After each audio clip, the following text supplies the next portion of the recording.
Um grupo que compra um conjunto que eram 16 estados, né? A Telemar, compra com ágio de 1%, é porque, na verdade, ou foi mal precificado aquilo, ou foi extremamente beneficiado. O que trouxe a uma concentração, o que existe hoje nas telecomunicações brasileiras é uma concentração absurda. Vou dar talvez 2 ou 3 exemplos. TV por assinatura no Brasil, 2 grupos controlam a TV por assinatura. A Embratel, o grupo Claro, tem 52%, e a Sky tem 28%. Ou seja, na TV por assinatura, 80% da distribuição está na mão de 2 grupos. Na banda larga, as 3 irmãs, leia-se, Grupo Claro, Vivo e Telefônica, controlam mais de 80% da banda larga. Banda larga hoje, que é o principal elemento de fomento para o desenvolvimento de um país, de qualquer país. Segundo a OIT, a cada 10% que cresce a banda larga, o PIB, né, o Produto Interno Bruto, cresce cerca de 1%. Né? Então, você tem uma concentração absurda. A Telefônica e a América Móvel, né, controlam toda a América Latina, né? A Oi, que deveria ir competir nessa área, não foi. Então você tem 2 grupos. Você vê, pensar o que é o México e o que é o Brasil, inclusive você vê em relação ao PIB, né, enquanto economia, a economia brasileira é muito maior que a economia mexicana. E você tem um grupo mexicano controlando o que já foi a principal empresa brasileira de telecomunicações. A Espanha está numa crise nesse momento que é muito maior que a crise brasileira. E é dona de do estado de São Paulo. Na verdade, as telecomunicações de São Paulo está na mão de uma empresa espanhola, que tem hoje como parâmetro, se a gente for comparar Brasil e Espanha hoje, no conjunto de parâmetros de desenvolvimento, de emprego, de dívida, a Espanha é um fracasso, comparado com toda essa dificuldade brasileira. Então, nós entregamos, na verdade, o que o governo Fernando Henrique Cardoso fez, foi entregar a operação de telecomunicações brasileira a grupos que precisavam no seu país, dito até pelo Globo, que é um jornal contrário à sociedade e faz aí o discurso a retórica mais à direita do país. Esses grupos, tanto a Telefônica como o grupo América Móvel, remete para os seus países grande parte da receita que é produzida no país. Então, Márcio, um detalhe é o seguinte: esse nível de investimento está muito aquém do que é necessário para uma sociedade como a sociedade brasileira. E tem outro detalhe: esse investimento é concentrado nas grandes cidades. A NET, por exemplo, Grupo Claro, TV por assinatura, só está em 150 cidades. Tá? A banda larga só tem fibra ótica no Brasil em 4% de todo o país. Só 4% tem fibra ótica.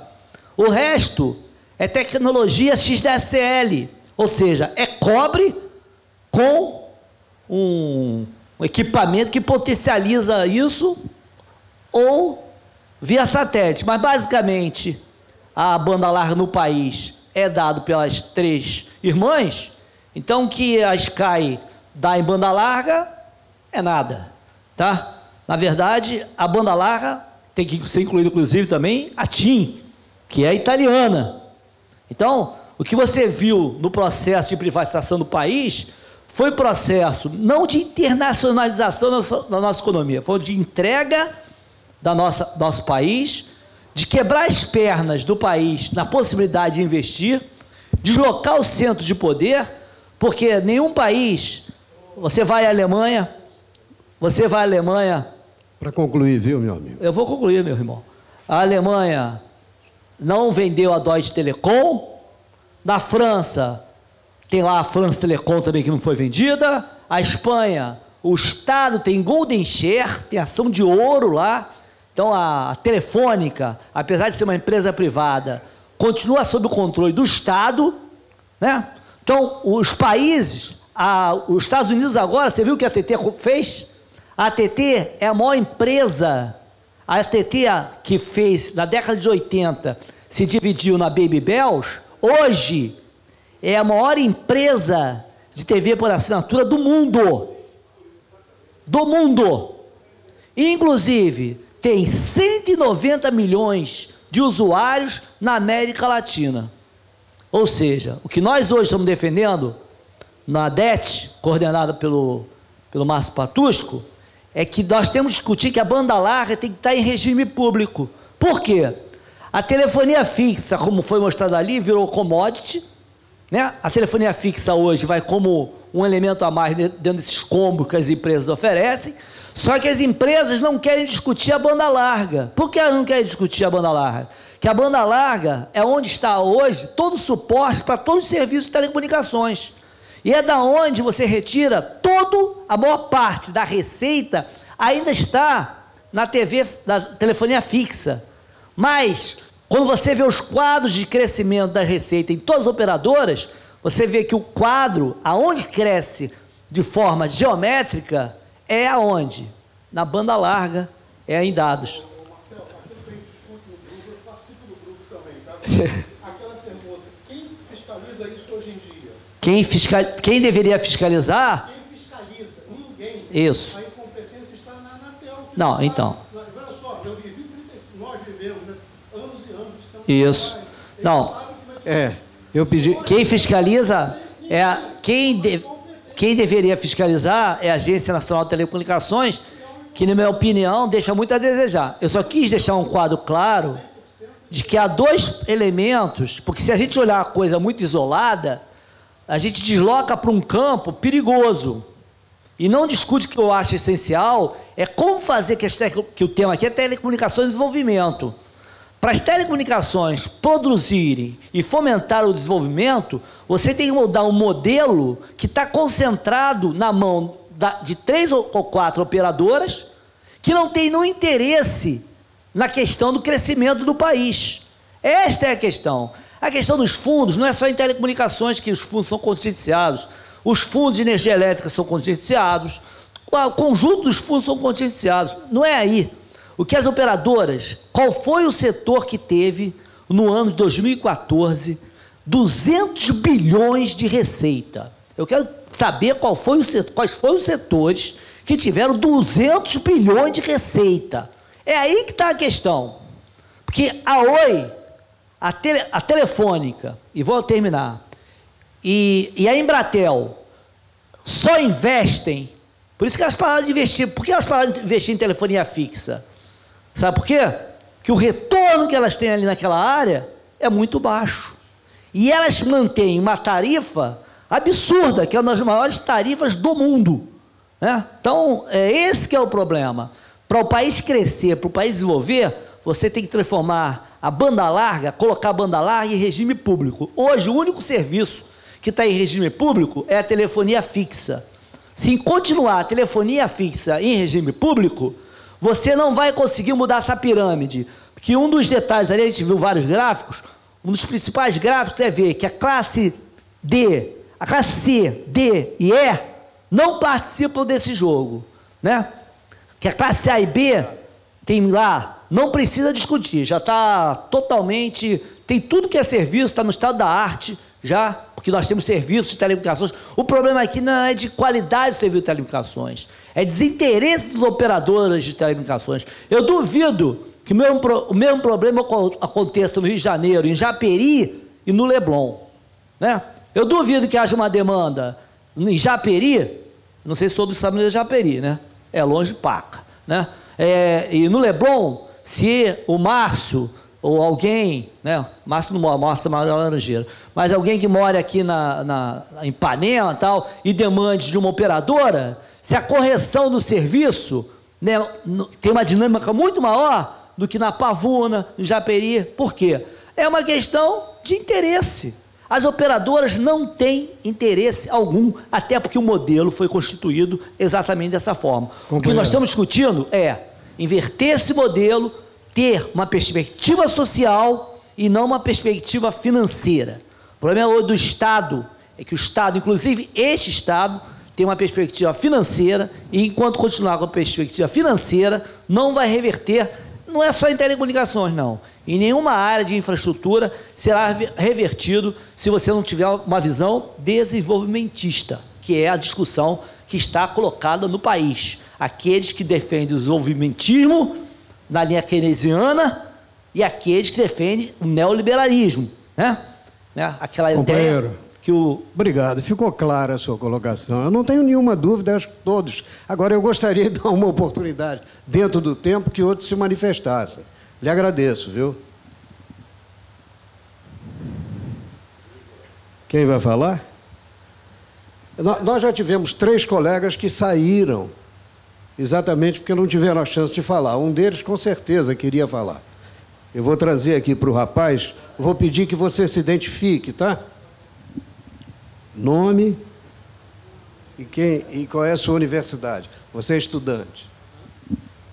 Pois não, meu nome é Renan, eu sou da UNESA, estudo Engenharia de Telecomunicações. E a minha perspectiva é essa: quando eu vim para estudar telecomunicações, eu entrei na faculdade e pensei, eu tenho 4 opções de desenvolvimento, que são as maiores empresas de telecomunicações do Brasil e dominantes. O que eu acho uma injustiça muito grande. Elas simplesmente estão preocupadas aqui. Eu me mudei para cá porque na minha cidade, por exemplo, não tem desenvolvimento nenhum em telecomunicações. Se eu quiser viver lá, eu não vou ter nada em telecomunicações. A questão é, com essa questão de desenvolvimento, para o Estado estar presente, a gente vai depender de quem para começar? Para tirar esse monopólio que a gente tem das grandes empresas multinacionais de telecomunicações. Hoje em dia, você tem as oportunidades, né, em telecomunicações, são as grandes empresas, né? Mas existe um outro campo que vem aumentando significativamente, que são os prestadores de serviço de internet. Esses prestadores de serviço de internet, eles, na verdade, se utilizam da infraestrutura colocada pelas operadoras de telecomunicações para prestar o serviço de internet do backhaul para frente. Existem no Brasil, isso é incrível, mas o número é este: 4.000 empresas fornecedoras de recursos de internet na última milha para ativação de usuários. Então, isto vem crescendo em termos percentuais.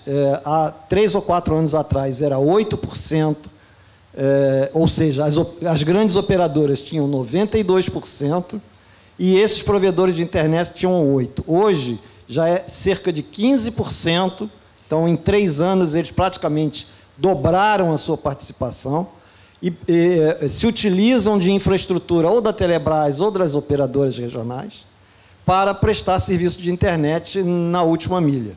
Evidentemente que eles se utilizam de várias tecnologias, tecnologia rádio, a própria cabo de pares da própria operadora que não esteja sendo utilizado, enfim. Mas esses provedores de internet são hoje uma parcela interessante da telecomunicações no Brasil. Então, esse é um caminho. Eles têm associações próprias. Na área sul tem uma entidade, na área nordeste tem outra. Enfim, eles se organizam também, mas são 4.000 entidades, 4.000 pequenas empresas que prestam esse serviço de internet. E as operadoras que a gente tem aí, né? Enfim, elas não sumiram, elas existem, né? Todas elas prestam serviço, e é nessas operadoras que provavelmente os estudantes vão tentar se abrigar, né? Essa parte de provedores eu já estudei. Também vi alguns projetos do governo de alugar fibra óticas desses provedores para poder fazer parte do Programa Nacional de Distribuição de Banda. A questão é, no Brasil, nós vamos ter a possibilidade da Anatel montar uma estrutura para que seja essa universalização mais rápida e passa a utilizar a ordem pública, o poder público para desenvolver a telecomunicações e sem ter que usar a rede estruturada privada e tudo mais.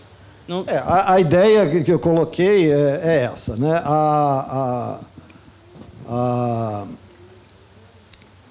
A utilização maior da Telebrás é exatamente no sentido de fazer com que a área pública, né, que a Telebrás é uma empresa pública, né, faça atendimento maior do que atualmente faz, né? Então, essa é a colocação. A Anatel tem esse compromisso em relação à Telebrás, né, de fazer com que a Telebrás possa vir a ser uma operadora do mercado nacional, né? Enfim. Tem muita gente que é contrária, inclusive, à Telebrás, né? Mas eu acho que é uma colocação de Estado, né? Se ter uma empresa genuinamente nacional como até para regular mercado, né? O que a gente percebeu, por exemplo, em algumas... Isso é bom até ser citado, né? O que a gente percebeu em algumas cidades do Nordeste, por exemplo, isso foi relatado pelo IPEA, né, numa pesquisa que eles fizeram, é que em algumas cidades do Nordeste, onde as operadoras não chegavam com recursos de banda larga, a Telebrás chegou e colocou o recurso de banda larga lá naquela localidade. Então, a operadora que, na verdade, dizia que não havia atratividade na prestação do serviço naquela localidade, porque ela era pequena, os usuários não tinham recursos para pagar uma tarifa adequada, né?